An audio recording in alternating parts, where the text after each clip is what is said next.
வணக்கம். ஒரு ஸ்டாக் என்ன பிரைஸ்ல வாங்கணும்?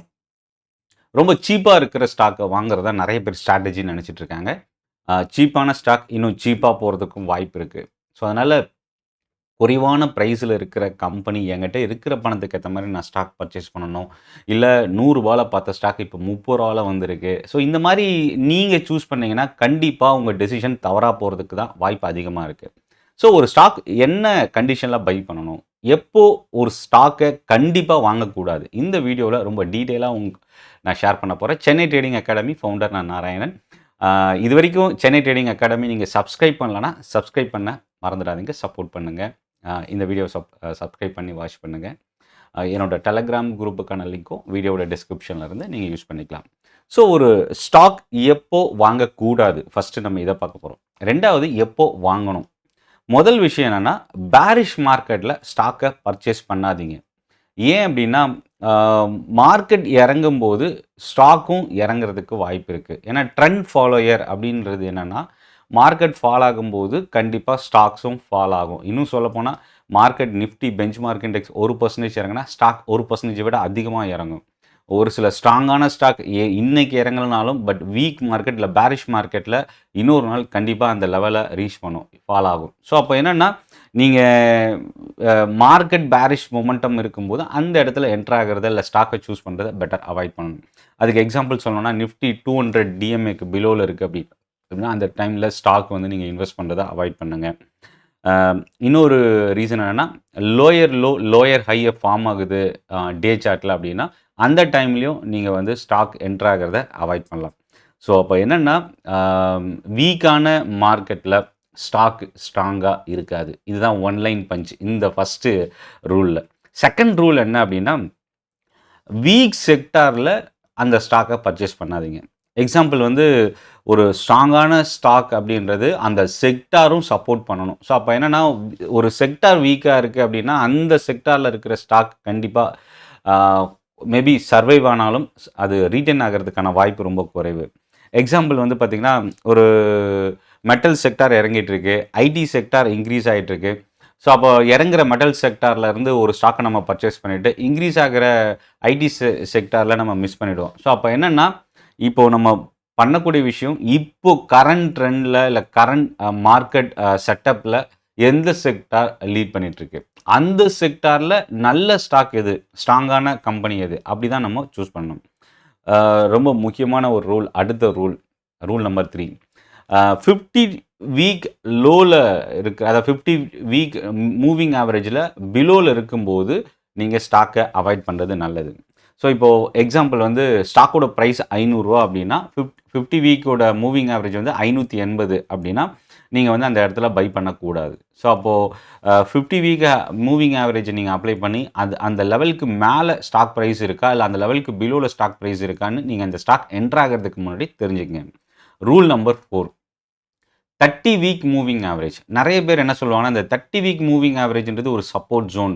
இல்ல ஒரு புல் பேக் ஆகக்கூடிய ஒரு பிளேஸ். அதாவது ஒரு ரைஸ் ஆயிட்டு அந்த இடத்துல மறுபடியும் ஃபால் ஆகி மறுபடியும் ரிவர்சல் ஆகக்கூடிய பிளேஸ் அப்படின்னு நினைப்பாங்க. பட் இதில கவனிக்கக்கூடியது என்னன்னா, ஒரு ஸ்டாக்கு 40% 30% கிட்ட இறங்கியிருக்கு.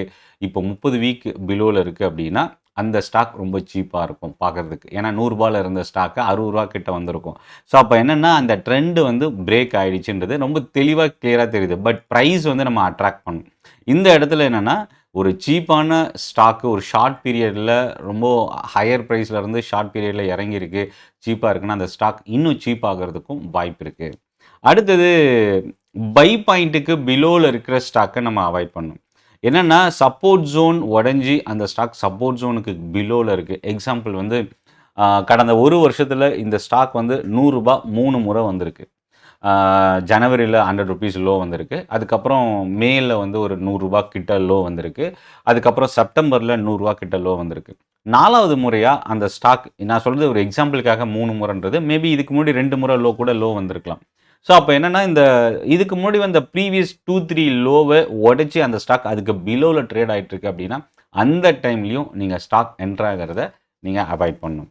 அதாவது இது வந்து சிம்பிளா சொல்லணும்னா, சப்போர்ட்டுக்கு பிலோல ஸ்டாக் ட்ரேட் ஆகும்போது, அது ரொம்ப பேரிஷ் மொமெண்டம் இல்ல வீக்னஸ் அதிகமா இருக்கிறதுக்கு வாய்ப்பு இருக்கு. அடுத்தது வீக் வால்யூம் பிரேக் அவுட் ஆயிருக்கு. ஆனால் வால்யூம் பெரிய அளவுக்கு இல்லை அப்படின்னா, அந்த டைம்லேயும் நம்ம ஸ்டாக்கை அவாய்ட் பண்ணுறது நல்லது. ஸோ ட்ரெண்டை வந்து கன்ஃபார்ம் பண்ணக்கூடிய ஒரு முக்கியமான ஃபேக்டர் எதுனா வால்யூம். ஸோ அப்போ வால்யூம் அதிகமாகலைன்னா, ஸோ அந்த பிரேக் அவுட்டில் யாரும் இன்வெஸ்டர்ஸ் பெரிய அளவுக்கு அந்த ஸ்டாக்கில் இன்ட்ரெஸ்ட் காட்டல. ஸோ இந்த பிரேக் அவுட் யாரும் வந்து பெரிய அளவுக்கு ரெஸ்பான்ஸ் பண்ணல அப்படின்றது தான் அந்த இடத்துல வால்யூம் குறைவாக நடக்கிறதுக்கான காரணம். ஸோ அப்போ அந்த பிரேக் அவுட் என்ன ஆகும் அப்படின்னா, ப்ராஃபிட் புக்கிங் ஸ்டார்ட் ஆகி மறுபடியும் பழைய இடத்துக்கு டர்ன் ஆகிறதுக்கான சான்சஸ் இருக்குது. அதே மாதிரி பிரேக் அவுட்க்கு அபோவ் ஒரு ஸ்டாக் சர்வைவ் ஆகலை. அதாவது சப்போஸ் ஃபார் எக்ஸாம்பிள் இதுக்கு முன்னாடி ஒரு 3 ஹை போயிருக்கு. 120, 120, 120. அந்த 120யை இப்போவும் 4வது முறையாக பிரேக் பண்ணி மேலே வந்ததுக்கப்புறம் உடனே நம்ம என்ன நினைப்போம், ஸ்டாக் வந்து பிரேக் அவுட் ஆகிடுச்சு. ஸோ அந்த ட்ரெண்ட் லைன் பிரேக் அவுட்னு கூட வச்சுக்கலாம். இந்த ட்ரெண்ட் லைன் பிரேக் அவுட்டுக்கு மேலே வந்த உடனே நம்ம வேகமாக போய் பை பண்ணிவிடுவோம். பட் அந்த லெவல் உடைச்சிட்டு உடனே கீழே வந்துடும். சப்போஸ் எக்ஸாம்பிள் வந்து ₹600 ஸ்டாக் வந்து பிரேக் அவுட் லெவல் அப்படின்னா 600 உடைச்சிட்டு உடனே 580 கிட்ட வந்துடும். இதுதான் ரொம்ப டேஞ்சரான ஜோன். என்னென்னா இந்த மாதிரி ஒரு பிரேக் அவுட் நடந்துட்டு சடனாக ஃபால் ஆகி கீழே வரும்போது செல்லிங் ப்ரெஷர் ரொம்ப வேகமாக இருக்கும். இந்த ஸ்டாக்கை இம்மிடியேட்டாக நம்ம எக்ஸிட் ஆகிறது இல்லை ஸ்டாப் லாஸை மெயின்டைன் பண்ணுறது நல்லது. So small loss is success அப்படின்னு சொல்லுவாங்க. என்னென்னா நம்ம ப்ராஃபிட் பார்த்தா தான் சக்ஸஸ்ன்னு இல்லை. நீங்கள் வரப்போகிற பெரிய லாஸை தவிர்த்து ஒரு சின்ன லாஸில் நீங்கள் எக்ஸிட் ஆகுறீங்கல்ல, அதுவே ஒரு பெரிய சக்ஸஸ் அப்படின்னு கூட சொல்லலாம். So week relative strength. இந்த ரிலேட்டிவ் ஸ்ட்ரென்த்னா ஆர்எஸ்ஐ கண்டிப்பாக கிடையாது. ரிலேட்டிவ் ஸ்ட்ரென்த்ன்றது என்னென்னா நிஃப்டியை விட பெட்டர் பர்ஃபார்மன்ஸ். அது பெஞ்ச்மார்க்கை விட சப்போஸ் நிஃப்டி 1% இன்க்ரீஸ் ஆகுது, ஆனால் இந்த பர்டிகுலர் ஸ்டாக் வந்து 0.5% தான் இன்க்ரீஸ் ஆகுதுன்னா நிஃப்டியை விட அந்த ஸ்டாக் வீக்காக இருக்குது. இன்கேஸ் நிஃப்டி 1% ஏறின நிஃப்டி கொஞ்சம் இறங்கினாலும் இந்த ஸ்டாக்கு பெரிய அளவுக்கு செல்லிங் ப்ரெஷர் வர்றதுக்கு வாய்ப்பு இருக்குது. இது டே ட்ரேடிங்கில். பட் இதே தான் பொசிஷன்லாகவும் நம்ம பார்க்க முடியுது. ஸோ அப்போ வந்து நீங்கள் என்னென்னா ஒரு ஸ்டாக்கை சூஸ் பண்ணும்போது லாஸ்ட்டு ஒரு 1 மந்தில் நிஃப்டி ஒரு 2% இன்க்ரீஸ் ஆகிருக்குன்னு வச்சுக்கலாம். ஆனால் இந்த ஸ்டாக்கு 1% தான் இன்க்ரீஸ் ஆகிருக்கு, இல்லை நியூட்ரலாக இருக்குது அப்படின்னா அந்த ஸ்டாக்கை நம்ம பெட்டர் அவாய்ட் பண்ணுறது நல்லது. இதுக்கு எக்ஸாம்பிள் சொல்லணும்னா லீடர்ஸ் லீட் அப்படின்னு சொல்லுவோம். அதே மாதிரி லூசர்ஸ் வந்து லேக் அப்படின்னு சொல்லுவோம். ஸோ அப்போ என்னென்னா இது ஏதோ ஒரு இடத்துல இந்த ஸ்டாக் வந்து லேக் ஆகுது, இல்லை நெகட்டிவ் சென்டிமெண்ட் இருக்குது, அதனால தான் நிஃப்டி இன்க்ரீஸ் ஆகியும் இந்த ஸ்டாக் பெரிய அளவுக்கு இன்க்ரீஸ் ஆகலை அப்படின்னு சொல்லுவோம். ஸோ அதே மாதிரி இன்னொரு விஷயம் என்னென்னா ரெசிஸ்டன்ஸ் லெவலுக்கு அபோவ் ஹோல்ட் பண்ணலாமா அப்படின்ற ஒரு நிறைய பேருக்கான ஒரு கொஷின்ஸ் இருக்குது. இப்போ இதில் என்னென்னா 300ன்றது ஒரு ரெசிஸ்டன்ஸ் லெவல், அதை பிரேக் ஆகிடுச்சு. ஆனால் க்ளோசிங்கில் வந்து 300க்கு பிலோவில் முடிஞ்சிருக்கு.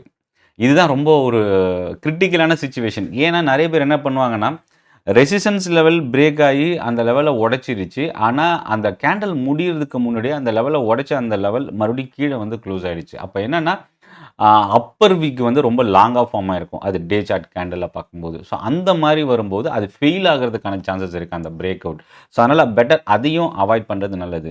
இல்லை இன்னொன்று என்னென்னா பிரேக் அவுட் கேண்டலில் அதிகமான வால்யூம் ட்ரேட் ஆகிருந்தாலும் பாடியை விட பிரேக் அவுட் ஆகிற கேண்டலோட பாடியை விட அப்பர் வீக் லாங்காக இருந்ததுன்னா அது ரிவர்சல் பேட்டர்ன். அதில் ரொம்ப கேர்ஃபுல்லாகவே நீங்கள் என்ட்ரியை சூஸ் பண்ணுறது நல்லது. ஸோ லாஸ்ட் ரூல் நம்பர் 10, ஒரு பிக் ஃபால் வந்து அதுக்கப்புறம் அந்த ஸ்டாக் ப்ரைஸ் வந்து ரொம்ப சீப்பாக இருக்குது அப்படின்றதையும் பெட்டர் நம்ம அவாய்ட் பண்ணணும்.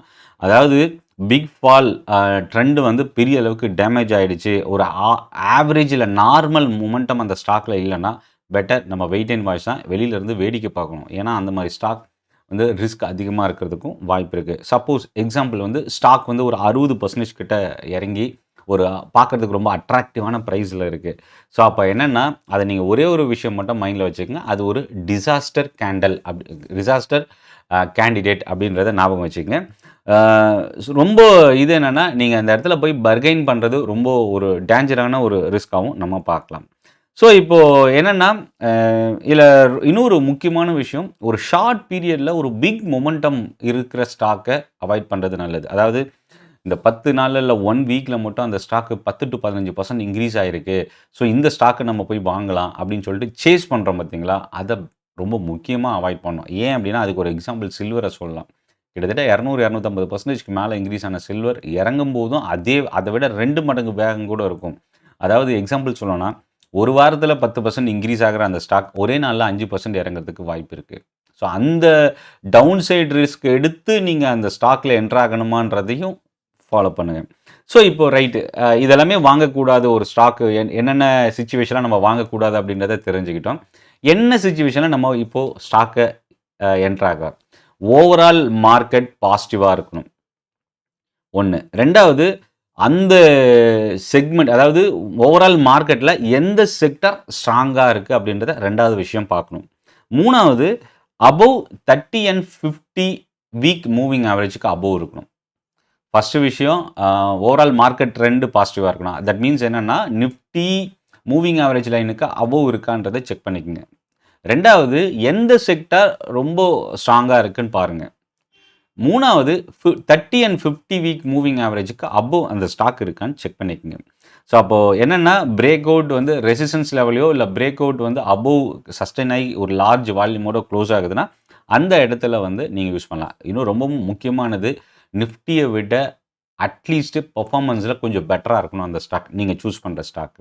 ஸோ அப்போ அந்த மாதிரி ஸ்டாக்கை நீங்கள் சூஸ் பண்ணும்போது சக்ஸஸ்க்கான வாய்ப்பு கொஞ்சம் அதிகமாகும். இந்த வீடியோ உங்களுக்கு பிடிச்சிருக்கும் அப்படின்னு நினைக்கிறேன். ஒவ்வொரு வீடியோவும் லேர்னிங்கான வீடியோஸை நீங்கள் சப்ஸ்கிரைப் பண்ணி வாட்ச் பண்ணுங்கள். சென்னை ட்ரேடிங் அகாடமி இது வரைக்கும் சப்ஸ்கிரைப் பண்ணலாம், சப்ஸ்கிரைப் பண்ண மறந்துடாதீங்க. என்னோட டெலிகிராம் குரூப்புக்கான லிங்க் வீடியோட டிஸ்கிரிப்ஷனில் இருக்குது. இந்த வீடியோ பற்றின உங்களோட ஃபீட்பேக்கை கமெண்ட்டில் போஸ்ட் பண்ணுங்கள். நன்றி, வணக்கம்.